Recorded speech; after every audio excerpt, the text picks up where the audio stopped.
आनंद अपने काम के लिए हमेशा चल के ही जाया क्या करते थे। वो जिस रास्ते अपनी ऑफिस जाते थे वहाँ एक तोल के देखने वाली मशीन रखी थी। वो उसके ऊपर खड़े हुए 1 रुपए का सिक्का डाला और अपने आप को तोल के देखा। तभी उस मशीन के अंदर से एक छोटी सी पर्ची बाहर आके गिरी। आनंद ने उस पर्ची को खोल के देखा। उसमें आज आपको जो पैसे आने हैं वो आ जाएंगे ऐसा लिखा था। ये क्या? इसमें तो लिखा है कि हमें आने वाले पैसे आ जाएंगे। देखते हैं अब क्या होगा। ऐसा सोचकर उसने उस पर्ची को लिया, अपने जेब में डाला और अपनी कंपनी की ओर चलने लगे। उसी दिन शाम को जब वो घर पे थे, उनका दोस्त देव घर पर आया। अरे आओ देव, कैसे हो तुम? मैं तो ठीक हूँ आनंद। तुम्हारे हाथ से जो 1 लाख रुपए मैंने उधार लिए थे उसको मैं वापस करने आया हूँ। उन्होंने अपने हाथ में रखे 1 लाख रुपए आनंद को दे दिए। आनंद वो पैसे ले लिए। उसके बाद देव वहां से चला गया। अचानक आनंद को सुबह तोल के देखने वाले मशीन की पर्ची याद आई। उस पर्ची में लिखा था कि आज कुछ पैसे उनके हाथ में आएंगे। उसमें जो लिखा था अब वही हुआ। आनंद को आश्चर्य हुआ। अरे वो तोल के देखने वाली मशीन की पर्ची में जो लिखा था अभी तो वही हुआ है। कहीं वो तोल के देखने वाली जादुई मशीन तो नहीं है? वो तो सोच में डूब ही गए।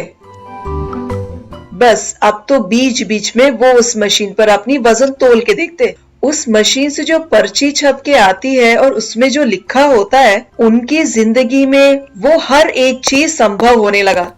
इसलिए उनको विश्वास हो गया कि वो तोल के देखने वाली मशीन एक जादुई मशीन है। कुछ दिन तो ऐसे ही गुजर गए। एक दिन हमेशा की तरह उस मशीन पर वो चढ़कर 1 रुपए अंदर डाला। उस मशीन में से एक पर्ची आकर बाहर गिरा। उसमें 1 हफ्ते के अंदर आप गुजर जाएंगे लिखा हुआ था। जैसे उसने ये पढ़ा वो बेचारा तो डर गया। इस जादुई मशीन की पर्ची में जो लिखा था वही होता था। क्या ये भी हो सकता है? इसका मतलब मुझे जीने के लिए अब 1 ही हफ्ता है क्या? अरे बाप रे!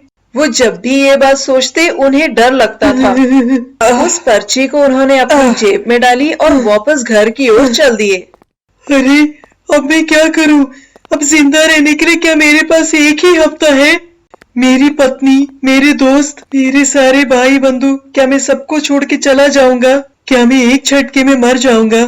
इस जादुई मशीन ने जो कुछ भी कहा है सब कुछ मेरी जिंदगी में हुआ है। लगता है ये भी मेरी जिंदगी में होगा। अरे अब मैं क्या करूं? सोचते हुए बड़ी दुखी होकर वो चलते रहे। काम पे जाने के बगैर वापस घर आते हुए पति को देखकर पत्नी कविता ने, सुनिए, क्या बात है? मेरी तबीयत थोड़ी ठीक सी नहीं लग रही, सोचा सो जाता हूँ इसलिए आ गया। आप जब जा रहे थे तो आपकी तबीयत ठीक ही तो थी, फिर अचानक से क्या हुआ? वो इस सवाल का जवाब नहीं दिए और बिस्तर पे जाके लेट गए। उनकी पत्नी उनके पीछे आकर उनके सर पर छू कर देखा। वो बुखार से तप रहे थे। क्या बात है? क्या आपको बुखार है? चलिए हम जल्दी ही अस्पताल चलते हैं। अस्पताल जाने की कोई जरूरत नहीं है। क्या बात कर रहे हैं आप? आपकी तबीयत इतनी खराब है और अस्पताल नहीं जाना चाहते? आज के जमाने में तो अलग अलग तरीके के बुखार आते हैं। पहले आप उठिए तो एक ऑटो लेते हैं और अस्पताल जाकर आपके शरीर की जांच करवाते हैं। अरे उन सब की कोई जरूरत नहीं है। उनकी मुंह पर चिंता का भाव देखकर उनकी पत्नी ने, आखिर बात क्या है? बताइए, आप इतने क्यों चिंतित हैं? वो धीरे से उठकर बैठ गए। मैं अगले 1 हफ्ते में मरने वाला हूँ। ये आप क्या बात कर रहे हैं? बड़ी परेशान होकर उसने पूछा। उन्होंने उस जादुई मशीन के बारे में, उसमें से निकलने वाली पर्ची पे जो लिखा है और उनके साथ जो भी हुआ वो सारी बातें पत्नी को बताया। जब उन्होंने ये सुना तो सोच में पड़ गई। उसके बाद, अरे इतनी छोटी सी बात, कोई बात नहीं, मेरे साथ चलो। लेकिन जाना कहाँ है? पहले ये बताइए कि वो जादुई मशीन कहाँ रखी है? जितनी जल्दी हो सके मुझे मशीन के पास ले जाइए। आनंद अपनी पत्नी को उस जादुई मशीन के पास लेकर आया। देखा, मैंने कहा था ना, यही है वो जादुई मशीन। तब अचानक कविता एक पत्थर ले आई और उस मशीन के ऊपर लगा दिया। जैसे ही उसके अंदर पैसे डाले, एक पर्ची बाहर निकला। उस पे लिखा था कि आप जिससे प्यार करते हैं उसी से शादी होगी। उन्होंने वो पर्ची पति को दिखाया। सुनिए, ये देखिए, क्या ये पत्थर किसी से प्यार कर सकता है या पत्थर की शादी हो सकती है? ये कोई जादुई मशीन नहीं है, एक साधारण सा मशीन है।